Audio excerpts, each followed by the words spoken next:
So welcome again to today's KaiNexus webinar entitled How to Manage Your Improvement Metrics More Efficiently and Effectively. I'm playing host today. This is Jeff Roussel. I'm the Vice President of Sales at KaiNexus. With me is Mark Graban. He's the Vice President of Improvement and Innovation Services at KaiNexus, and we're really looking to going through everything with everyone today. And so I'd like to introduce Mark Graban. I've been working with Mark now for almost 3 years, and I'm continually impressed by his passion for lean and for helping organizations. He works with us at KaiNexus.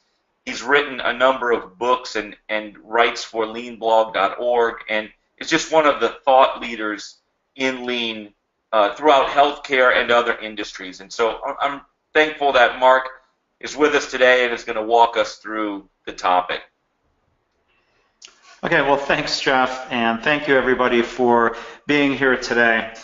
Today's topic is about measurement and improvement, and we could, I think, first ask, well, why do we measure? We want to avoid situations where we're measuring just for the sake of measuring. I think we want to avoid situations where we're not measuring altogether, because more often than not, the reason we measure is so we can answer the question, are we improving? I think that's really the most important thing. Our measurement should help us answer that question. Are we improving? Are things stable? Are we getting worse? And how do we react and adjust based on what these different charts are telling us about our process and our performance?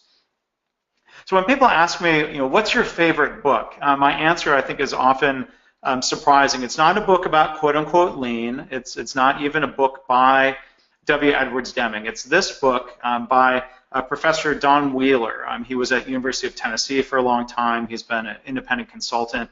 His book is Understanding Variation, the Key to Managing Chaos. And I really recommend his website. I really recommend the book. I've learned a lot from that book, and I've used it over the last probably 15 years of my career in different settings. I've recommended the book. I've given away a lot of copies to people. I've blogged about it. If you go to my blog and search for the phrase Understanding Variation, you'll see a lot of posts about that. It really is that important of a topic and that helpful of a book. It's about statistics, but it's really a management book, and it's a very helpful one.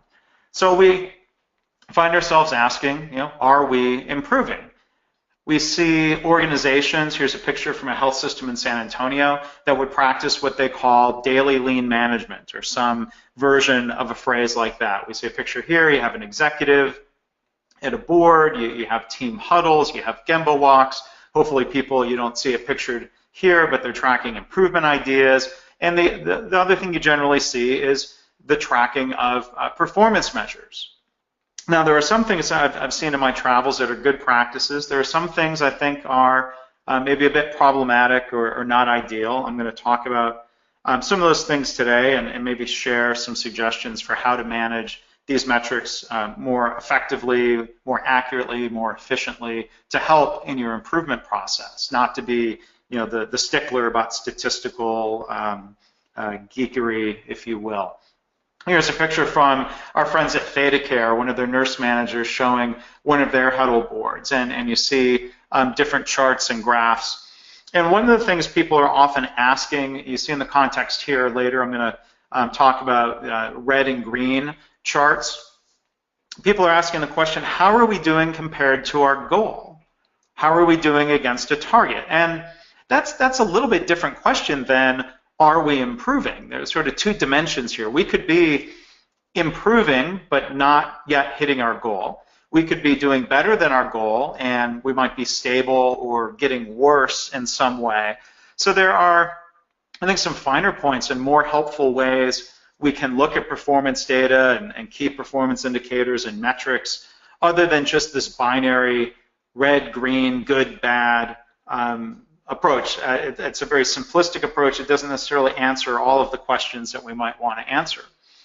So a lot of these daily lean management boards have something that maybe looks like what you see here called a bowling chart. And you can see there's different measures, and it goes month by month. And it shows a very simple kind of red-green, are we hitting the goal or not? Now, for one, monthly performance measures are really slow. I think it's a better practice to see daily performance measures. So we can answer these questions and respond more quickly. Are we improving? Are we getting worse? Or are things stable? It took me a while. I grew up actually bowling in Michigan. A lot of people bowl. It was a really popular thing to do. And even though I knew bowling, I thought, wait a minute, why is this called a bowling chart? And then it finally occurred to me one day, oh, it's like the boxes you use to keep score manually on paper or plastic back in the day. It's a bowling chart that, when you're bowling, it doesn't really show your score versus a goal, unless that goal is to have 30 pins per frame, which nobody does. So I guess it's sort of like a bowling chart, but even though it may answer that question of are we hitting our goal or not, it doesn't necessarily answer the question of are we improving.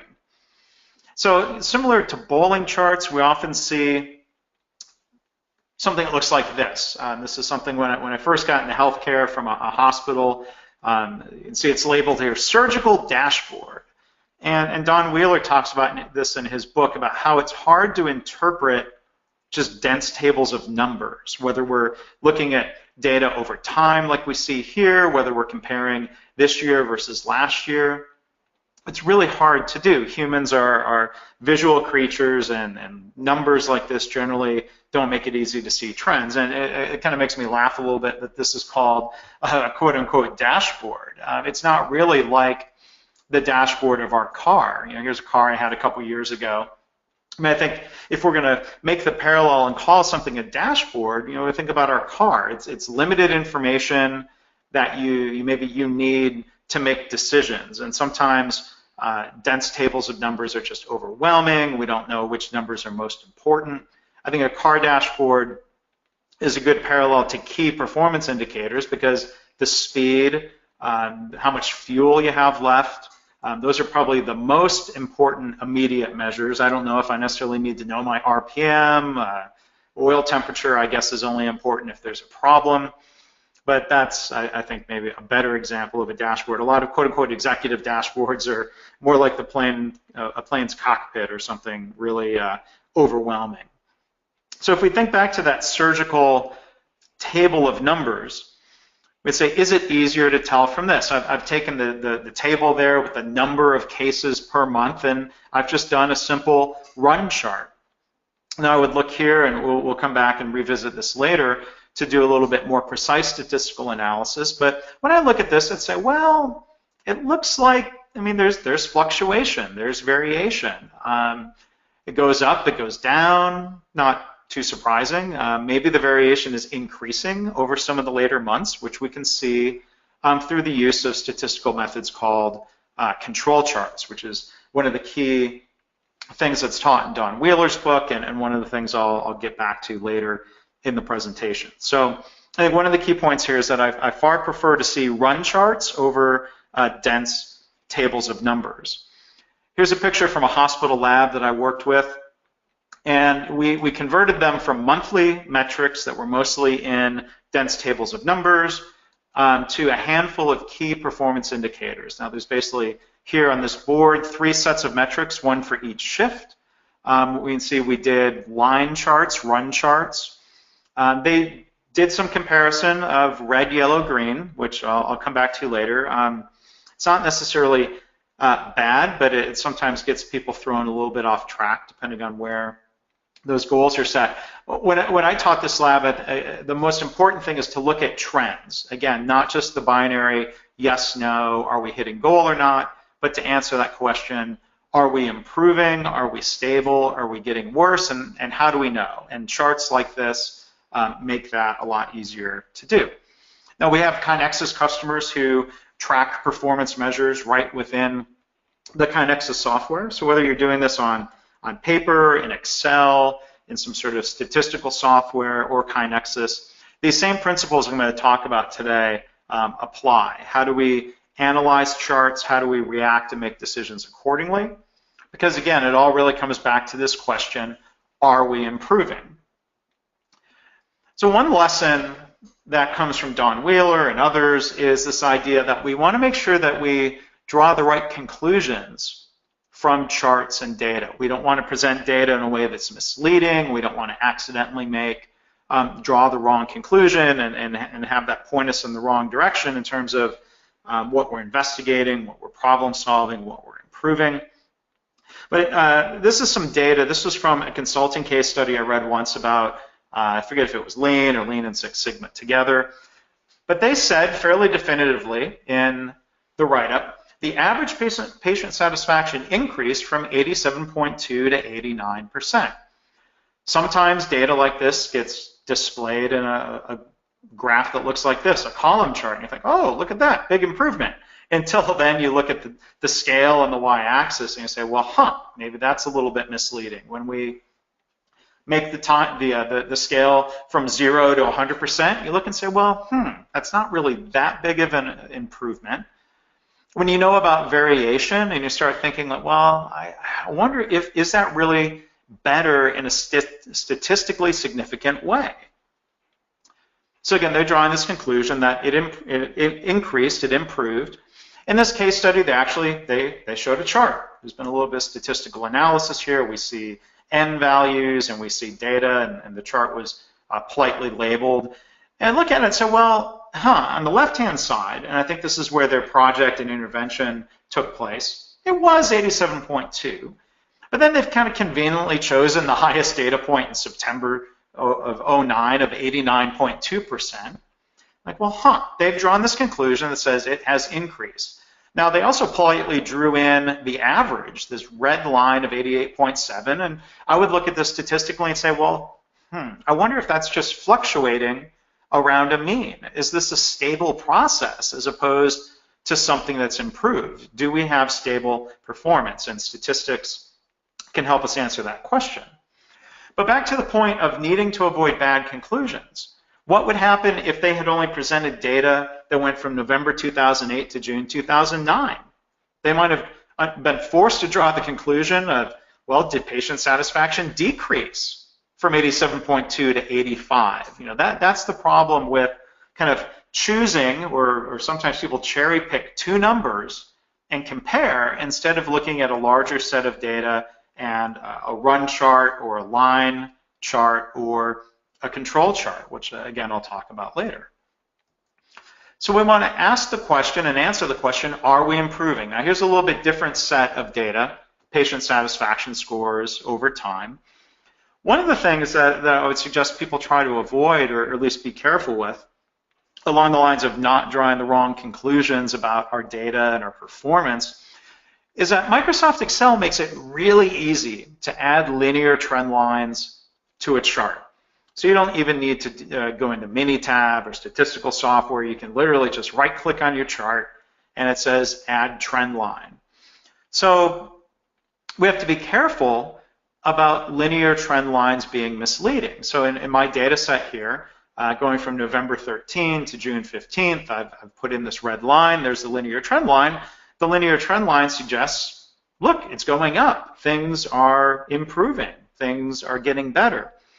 But if we take that exact same data set and eliminate the first and last data points and then draw a linear trend line, the linear trend line says it's going down, that things are actually getting worse. So I think there's a bit of a puzzler there to ask, well, how can the same data set, or basically the same data set, give us these two different answers of, I think we're getting better, or, well, no, I think it's actually getting worse. How do we respond as managers? Do we end up wasting a lot of time or losing opportunities to improve based on what data is actually telling us? Are we drawing the wrong conclusions sometimes in our attempts to answer this question? Are we improving?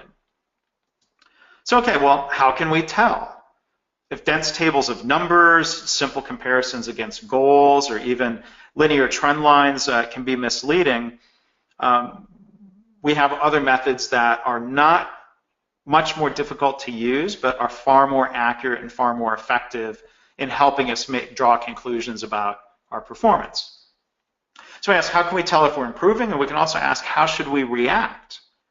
based on what these charts are showing us. And one lesson from Deming and Wheeler and statistical process control is that we want to avoid overreacting to daily changes in our performance. So here's a chart of some production numbers.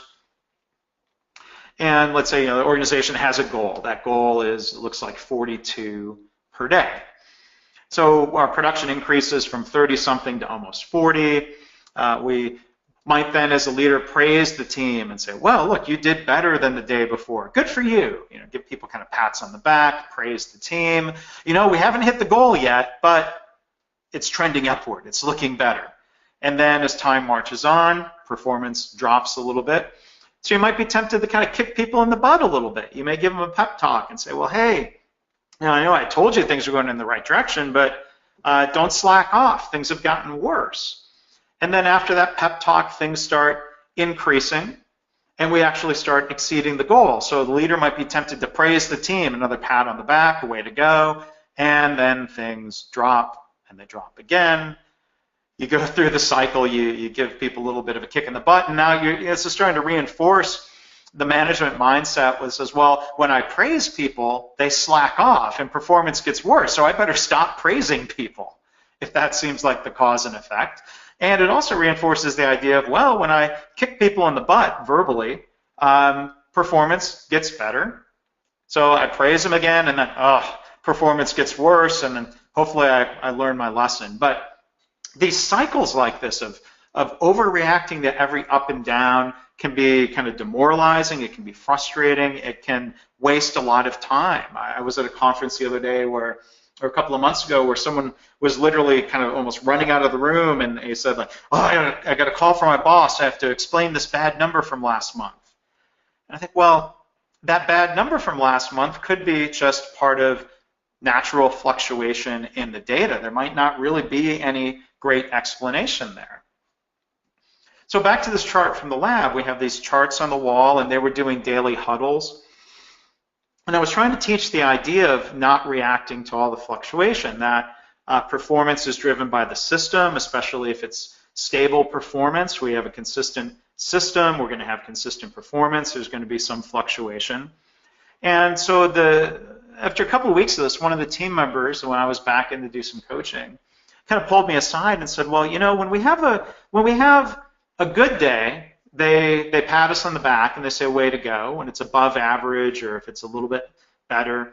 And then when we have a bad day, they say, well, no, don't worry about it, it's the system. And he asked me, he said, well, isn't it always the system? And he was totally correct. He was really insightful. It's almost always the system. And what I'm going to talk about next here are some ways of distinguishing of when we have meaningful changes in a graph that we should react to, and when we should just realize, okay, that's fluctuation, that's variation, that's noise. Don't overreact. Don't go on a wild goose chase. Let's pick and choose our moments. So Don Wheeler, again from his book, I think one of the key points from the book there is learning how to separate signal from noise. As he says in the book, while every data set contains noise, some data sets may contain signals. Therefore, before you can detect a signal within a given data set, you must first filter out the noise. You might say, okay, well, how do you filter out the noise? And the best method for doing that is called a control chart. And there are a number of different types of control charts. The method that we generally use for performance measures, and Don Wheeler talks about in his book, is called the control chart for individuals method. We have different data points. It could be daily averages. It could be data points for particular orders or customers. But we have a run chart. There's turnaround times, daily averages for a type of hospital lab testing. The blue line is that data over time. We generally draw in, I like to do them in green for no particular reason. You have a central line here in the middle that is the average. And then the different lines going above and below the average are what we call our 1 sigma, our 2 sigma, and our 3 sigma control limits. So we have an upper control limit, kind of the bold red line up there at about 63, and the lower control limit is about 30. And we calculate those based on the data. In fact, I'm going to do a separate bonus recorded webinar that we'll send out to everybody that shows you how to calculate these control limits in a little bit more detail that I'm going to cover here in today's webinar. But when we look at this chart and we see that all of the data points fall within the upper and lower control limits at the 3 sigma level, we see roughly half the data points are above the mean and half are below the mean. We'd look and say, well, this, by definition of how we do control charts, is a system that is in control. It's a process that's in control. It means it's stable. And what it also tells us is that we can predict performance to a 99-point-something% degree of probability and confidence that the next data point will fall between those upper and control limits unless something has changed significantly in our process or in our system. So we have this data, and this is sometimes called the voice of the process, a process chart, a control chart. An organization might have a goal of 25 minutes, and a lot of people who teach statistics and SPC would advise, oh, you should never draw a goal on a control chart. I think there's a time and a place for it, but the important thing is how we look at the goal. This process, looking at this chart, tells me that this system is not capable of hitting the goal, probably never, unless we improve the system. Now, improving the system might mean rearranging the physical layout of the lab. It might mean reducing batching. It might mean a number of things that are more systemic than just telling people in a daily huddle, hey, you're not hitting the goal, and hey, you need to do better. You need to try harder. That's not the lean approach to management when you're looking at things from this statistical perspective. So I'll delve a little bit more detail into different types of control charts, but they can be drawn in Excel, Minitab, they can be drawn by hand. Again, you can do them in KaiNexus. We have customers who are tracking data, and you can calculate and throw in your control limits and use these charts within KaiNexus to make better decisions to answer the question of, are we improving? Are we stable? Are we getting worse? So let's go back to the quote-unquote dashboard for surgical procedures. And you can see here in the chart, total number of cases. Here are the numbers that kind of march through month by month. So we saw earlier a line chart, just doing the blue line. And now I've calculated the green shows the average number of cases. The 2 red lines are the 3 sigma control limits, upper control limit, lower control limit. And by looking at this chart and seeing, for one, first rule, that there's not a data point outside those red lines, I'm going to draw the conclusion and say this is all just noise in the data. That we can't ask, hey, what, quote unquote, what went wrong in July 2006?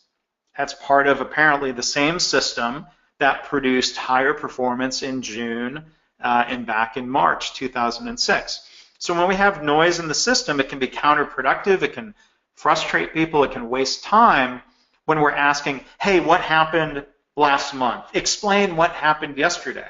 That's the wrong question. It's more about what's happening in the system and how do we improve the system, not just avoid a quote-unquote bad day.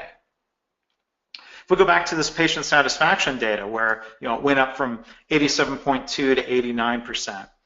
We take that same data, put it into a control chart. We see the green line there is the average. The red lines are, again, the control limits. Now we look and say, well, roughly half the data points are above the mean, half are below the mean. That's not surprising in a stable system. We would look and say, well, even that day or that month, February 09, March 09, might very well just be noise in the system. Now, there are a few more specific rules about these 2 data points, if these were both outside of what we call the 2 sigma control limits. But for now, at least first pass, I think kind of the simplistic view is helpful to look and say, well, this looks like it's probably noise in the system and a matter of needing to improve the system. Here's a different chart. This is from lab turnaround time data. And again, we draw in the control limits. This looks like it's in control until we get a new data point, here data point 21, that's outside the upper control limit. Now, this, of course, longer, higher number for turnaround time is bad, but when we have that data point, we would say, you know what, that's most likely a signal, where it is more appropriate to ask, what happened that day? Did our system change? Was that a one-time occurrence, by definition, a quote-unquote special cause? Is that a problem that was solved and therefore performance is likely to go back to where it had been? We want to be careful that we don't have a more permanent shift. So if an analyzer went down one day, okay, that's an explainable reason for why turnaround times are slow. When that analyzer is fixed, I would predict that we'll go back to our old levels of performance. We may have a low data point.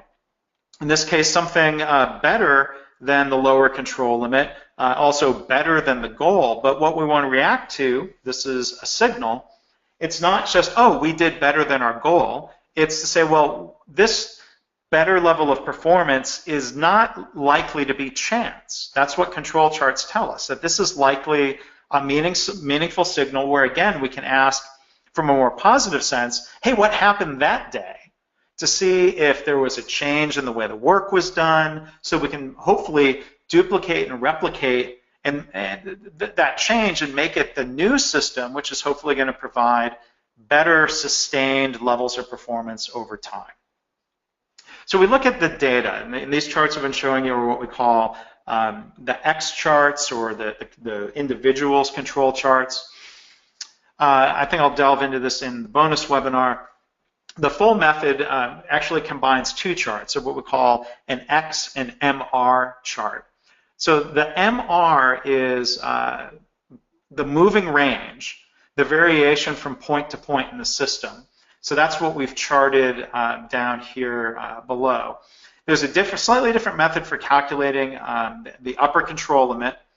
And here, we look and say, even if these data points in the potassium turnaround times suggest that it's in control, the moving range, if we had something above this, tells us that was a statistically unlikely variation from day to day, which might tell us that there's a signal and something to go investigate. What happened that day that led to a bigger than expected, bigger than normal swing in the data points in our performance? I used a chart like this. I was looking at a small business a few years ago, considering buying it, and I had data from the previous owner that I charted to look at month-to-month revenue to see, was this predictable revenue? You can look and say, well, was there seasonality, or look for other factors. But from the X chart, it suggests that this looks like a stable process. The good news is that, well, there's predictable results that I could predict with pretty high certainty that revenue would fall between, in this case, sorry for the confusion, I had drawn green lines, that this looks like a stable process. But when you add the MR chart, we see down below, here's a data point, actually one that was above the upper control limit for the moving range, which suggests that something unusual happened here, that there was this kind of larger than expected spike and then decline, where if I were running that business, I would look and try to figure out what's that signal, so that I'm drawing the right conclusions, where if sales had gone up, why was that? I want to duplicate higher sales and hopefully make that part of a new sustained process with a higher average and higher control limits. I used this to look once at traffic from my blog, if I were really concerned about answering the question, is my blog traffic increasing or not? So I created a control chart. Now this creates a little bit different scenario, where generally you might take about, if you have the data, 20 data points to try to calculate the average and the upper and lower control limits. And I filtered out looking only at weekday data, because I realized weekday page loads was a different system than weekends, because traffic is lower on the weekends when people aren't reading about lean as much, and that's fine. Enjoy your weekend. But here, when I drew the initial control limits, we have 2 data points that were lower than the lower control limit. So that tells me it's not precisely a stable, predictable, consistent system, that these were probably some sort of signal where I'd have to look back and ask why were page loads lower those days. One of those days was a holiday. It was a weekday, but it was a holiday. So I'm like, okay, I can explain that special cause, and then I can exclude that point from how I calculate my control limits, and we'll delve more into that into the bonus webinar. But then we evaluate a control chart over time. We establish the control limits, and then we're looking at the new data points, and we're looking for any sorts of trends. So the first thing we see is, here's a data point above the upper control limit. And then here was another one. That's likely a signal, and I might want to look and say, well, what led to that increase? Did I start promoting blog posts more on LinkedIn, or try to figure out, that's a situation where it's appropriate to ask what happened instead of overreacting to these other data points that were just noise in the system, like these I'm kind of pointing at here.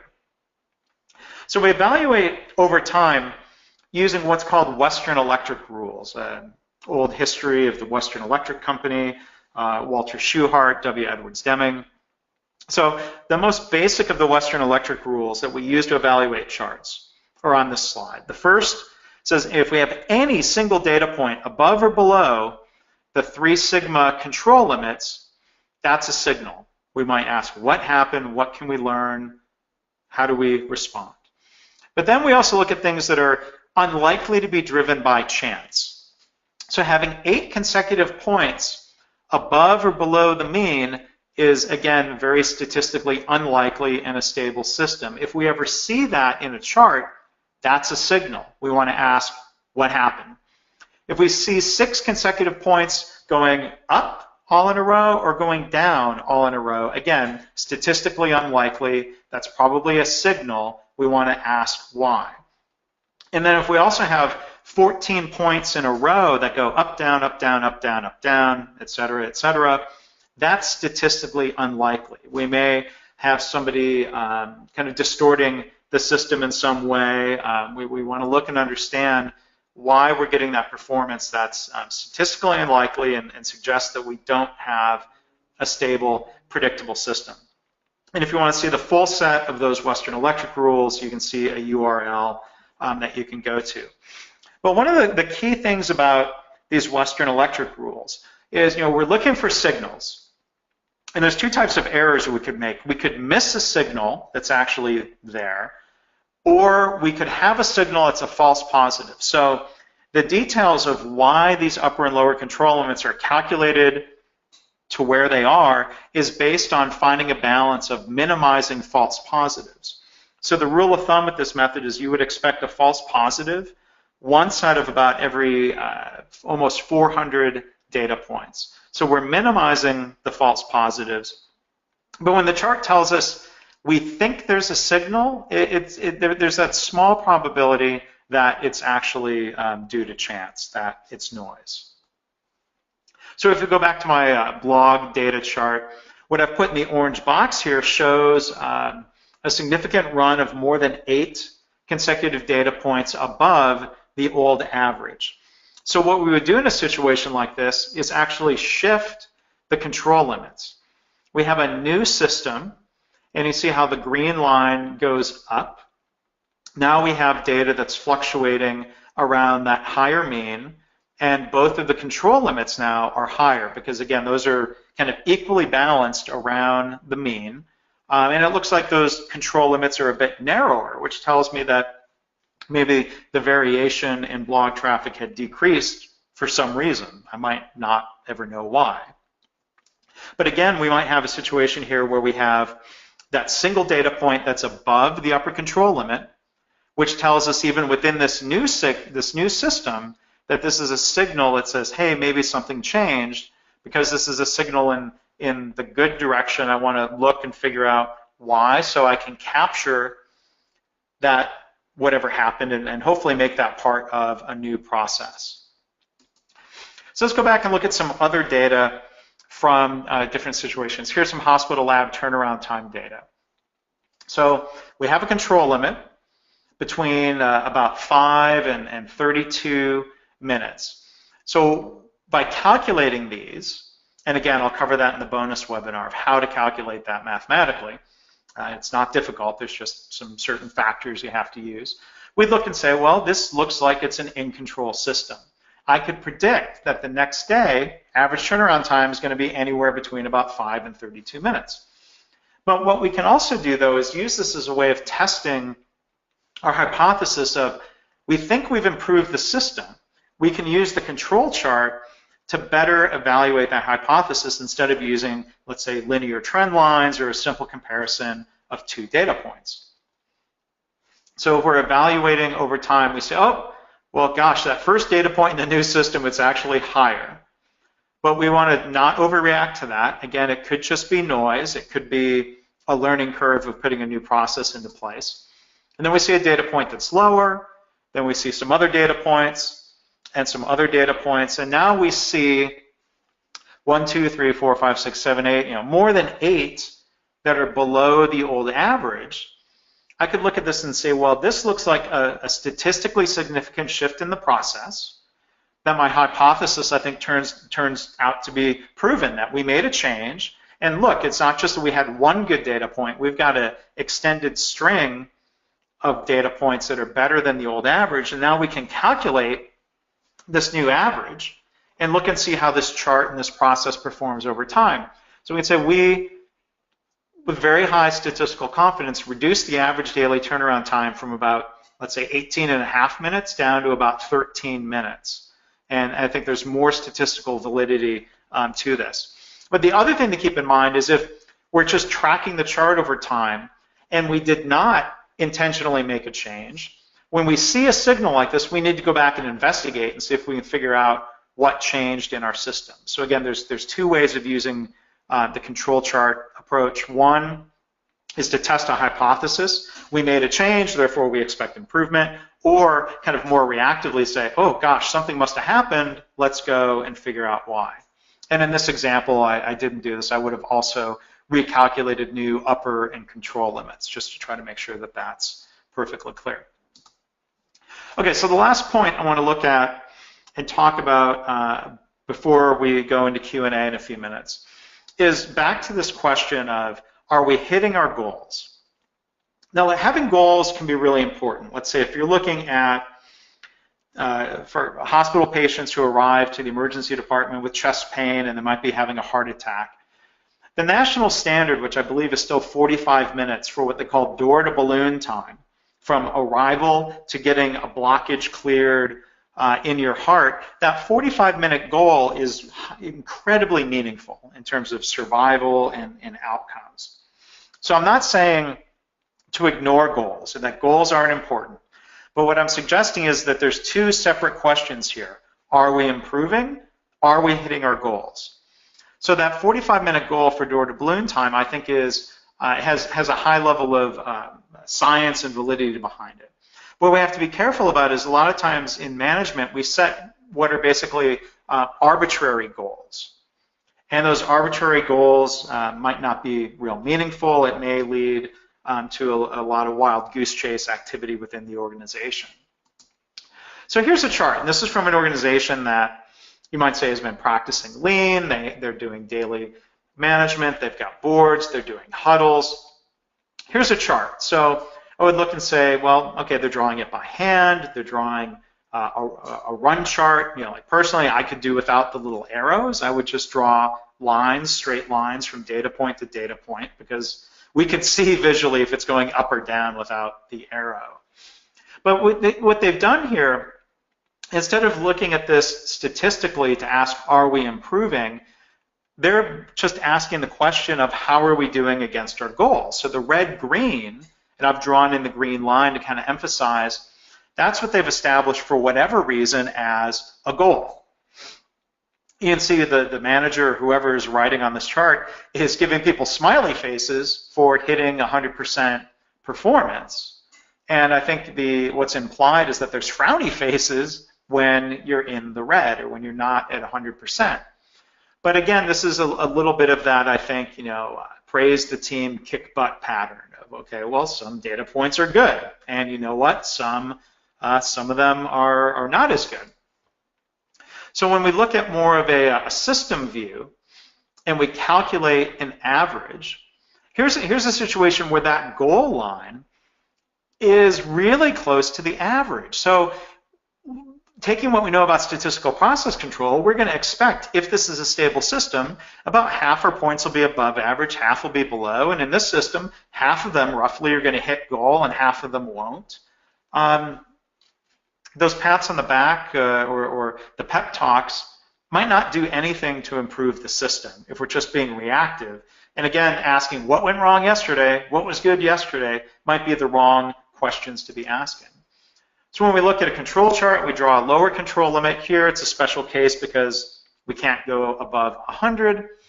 I would look at this and say this appears to be a statistically stable process. And all I can do is predict that performance is going to be somewhere between this blue line and 100%. The goal is a separate issue. But we can look and say, well, on average, this system is not performing up to its goal. We need to be asking, again, not what went wrong, but how do we improve the system? Here's another example from the same organization. They put in red, yellow, and green. Here's their goal line. And you can see this process is always in the red, the way it's performing. And I asked, well, why did you create the yellow? And it was kind of a funny answer. The woman kind of half whispered. She said, we're not supposed to have yellow. Like they were violating some great law of management. And they said, well, it was getting demoralizing that we were always in the red, so we added the yellow. And I would look at it and say, well, I think the lessons from Wheeler and Deming and from what I've seen in my practices, what's demoralizing is not improving. It's just constantly being asked, why are you performing bad? Why was yesterday bad? What went wrong yesterday? Instead of working together as a team to improve the system. So when we do a control chart, the dashed line is the average, the blue lines are the control limits. Again, this looks like a stable system that's not capable of meeting the goal, which again is drawn in here. So when I talk to people about not overreacting to every data point, not asking what went wrong yesterday, and you see people writing in, they were writing in reasons why. Statistically, we would call all of these data points common cause variation. And when we write down something to answer the question of what went wrong that day, we're incorrectly ascribing what would be called a special cause to a common cause data point. If we had a data point above or below the control limits, that's a special cause, and it would be appropriate to ask, hey, why did that happen? So, but people sometimes say, well, you know, if we're not supposed to react to the up and down, and we're not supposed to ask why, should we do nothing? And well, no, we're not supposed to do nothing. What we're supposed to do is improve the system. And when we use statistics, this is not calculus, this is arithmetic, and using our eyes and using visual charts, not tables of numbers, we can better understand our system, we can look at the voice of the process, and we can do a better job of rallying our team to improve. So final thoughts here. When I've seen organizations not understand variation, and again, the title of that Don Wheeler book is Understanding Variation, it leads to, I think, what he would have called in the subtitle of his book, chaos. But what happens is, you know, we see management behavior where unfortunately we're pressuring people to get better results by working harder within the same system. That doesn't work. That's not good lean thinking. So we want to make sure we don't inadvertently introduce that in something we're calling daily lean management or huddles or performance boards or whatever we call them. One of the other problems is that we end up wasting time looking for explanations, those quote-unquote special causes of a perceived trend when nothing really has actually changed in the system. And the third problem we see is that we end up not focusing on systemic improvements that would really shift the mean, that would shift the average and give us sustainably better performance over time. So that's sort of the why. Some of the what and how, again, I'm going to do this bonus webinar to give a little bit more of the detail of how you calculate the control limits and evaluate things over time. I hope this has been helpful. Again, hopefully not viewed as just geek talk and statistics, but I think there are some really valid management principles that I've seen be really helpful to organizations, and that's why I was doing the webinar today, hoping it would be helpful for you. There's another question here from Jerry. Thanks for attending today. What are good strategies to address common cause variation? So, great question. The typical reaction, again, to special cause variation is to ask, again, what went wrong that day, that month. With common cause variation, if we see there's more variation than we would like, or we want to narrow in our control limits by improving the system, or if we want to shift the mean in the good direction, we need to understand the system that is creating that performance. We could do some current state analysis. We could do process mapping. We could do value stream mapping. We could do an A3 of asking, the right question to ask would be, why is our system not hitting its goal? And so, for example, in hospital labs, when you look at turnaround time, if turnaround time average is not hitting the goal, instead of pressuring people to try harder or move faster, you may change the physical layout of the lab. That, to me, is a very, by definition, an example of changing the system and then looking to see if there's better performance. So, a lot of it really just, I think, comes down to studying and better understanding the system and forming a hypothesis about what in the system you're going to change. We have another question here from Mohammed. Thank you also for being here. I work in an organization where we have started our lean journey for 3 years. We've done great achievements in 5S. How can we use numbers and statistics to show management that we are doing better using 5S? Really good question. I think some organizations track and measure or even do charts around their 5S audit scores. So that's very directly asking the question of, how are we doing with 5S? You could put that into a control chart. You could look and see if it's stable. You could look and see if there's any signal of a shift. But what I would propose is, 5S is a means to an end. So let's say in a lab, let's say, again, I'm just thinking about laboratory turnaround time because of those examples in the webinar. We might look and say, well, turnaround time, specimens are delayed because the lab could be organized better. So we're going to go and do this 5S initiative, do a rapid improvement event around 5S. And let's see if doing 5S impacts the performance measures that really matter to the organization. Because I think 5S is great. No company directly makes money because their 5S is better. They make more money because safety is improved, quality is improved, flow and on-time delivery has improved. So I would try to track those metrics and look at them in the same statistical sense, the SPC chart method, control chart method, and use that to test our hypothesis that doing 5S is improving our performance measures that are more core to the organization and what they're trying to achieve.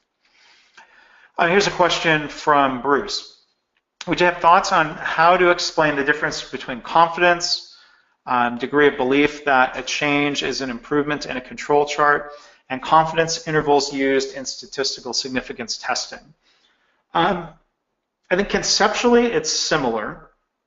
Looking at what some people would describe as type 1 or type 2 error. I am admittedly not a Six Sigma black belt. It's been a while since I've taken statistics classes and have done significance testing and look at confidence intervals. Don Wheeler, who has a PhD in statistics, and as I say, he's forgotten more about statistics than I've ever learned. He makes the point that the control chart is statistically valid. It is you want to use the simplest method possible. I don't think that excludes the use of Six Sigma methods or other approaches, but for things like performance data and departmental metrics, I've seen this control chart method be very helpful. This is more of a comment. Deborah, very useful. I can see myself using this method of analysis with my students' performance numbers and also teachers. So that's great to hear that we have an attendee from education. I have a lot of teachers in my family, and I'm sensitive to the issue of performance management for teachers, where there's that same temptation to overreact to ups and downs in the data. Test scores are worse than last year. Well, that doesn't mean the teachers are doing worse or that the kids are worse. If we have a stable system, or even one that's improving slightly in a stable way, there are going to be ups and downs in the data. And I've done talks before about moving from comparing two data points to using SPC. The news media loves 2 data points. More traffic accidents than last year. Well, that might be, I hate to say, noise in the system. Or if there's a statistically significant increase because more people are texting and driving, unfortunately, we can learn more from seeing the trend in the data. And I can't tell you how many times I've been reading a news article about just something is higher now, something is lower now, and I'm just craving data. Like, I want the media, show me a line chart. Like, I don't need you to calculate control limits. I can eyeball the chart and see, is there something that looks like a meaningful trend? And you can build some of that intuition from formally doing control charts in different ways. Let's see, how to do financial control charts. I think, like I showed in that example of a small business's revenue, I think anytime you have data that you can put into a time series chart, doing it as a line chart, you can calculate control limits and see, is this a stable system? Are we getting predictable, consistent behavior or not? There's another question. This is maybe the last one that'll come in and the last one we have time for from Catherine. Thank you for the wonderful webinar. Currently, I'm using linear charts for my current improvement and soon to certainly add the control chart method to analyze my results. So again, Catherine, and as Abby mentioned, I'm going to do this bonus recording this afternoon. We'll send it out to you today or tomorrow. I also do recommend Don Wheeler's book, Understanding Variation. Spells this all out very clearly with a lot of great examples. You can do a Google search for individuals' control charts, and you can find the method online if you want to verify and double check what I'm telling you. But I think the final point I'll make here before wrapping up is, sometimes people get intimidated by statistics. Control charts, again, it's not calculus. It is pretty simple math. When I was at General Motors 20 years ago, before GM was trying to do anything with lean, they had control charts. The production associates, the UAW employees could, I don't know if engineers helped them calculate the control charts, but they were able to use them and help evaluate them over time and draw conclusions about quality and other key characteristics. Control charts and this approach is hopefully not intimidating. I would encourage you to give it a try. So with that, I'll follow up with these other questions here via email. I think we're out of time. So thank you everyone for attending.